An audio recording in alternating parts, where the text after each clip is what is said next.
யெகோவா இது பிரேத்தின் வழியாக தேவ நாமம் மகிமைப்படுவதாக.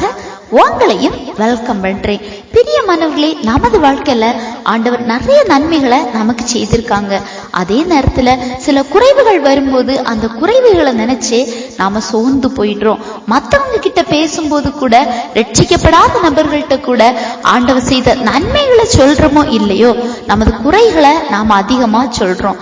நீங்க அப்படி சொல்லும் போது ஆண்டவருடைய நாமம் அந்த இடத்துல மகிமைப்படுமா? சொல்லுங்க. நீங்க கொஞ்சம் இப்படி மாறலாமே. தேவ பக்தி விருத்திக்கு ஏதுவான காரியங்களை எப்பவுமே பண்ணுங்க. நீங்க இப்படி பேசும்போது ஆண்டவருடைய நாமம் அந்த இடத்துல விருத்தி ஆகாது. தேவ பக்திக்கு விருத்திக்கு ஏதுவான சிந்தனை, செயல், பேச்சுகளை நீங்க செயல்படுத்துங்க. தேவ பக்தியை கெடுக்கிற, அதாவது குறைக்கிற காரியங்களை தேவன் விரும்பவே மாட்டாங்க. மற்றவங்க கிட்ட நீங்க ஆண்டவர் பத்தி பேசும்போது, ஆண்டவர் என் வியாதியை மாற்றினாங்க, வளர்ச்சியை தந்தாங்க, என் பிரச்சனைகளை மாற்றினாங்க அப்படின்னு சாட்சியா சொல்லுங்க. ஆண்டவர் செய்த நன்மைகளை எப்பவுமே மறைக்கவும் செய்யாதீங்க, நீங்களும் மறந்து போகாதீங்க. நீங்க சொல்லும் போது உங்களுடைய சாட்சி இன்னொரு சாட்சிய எழுப்பக்கூடியதா காணப்படணும்.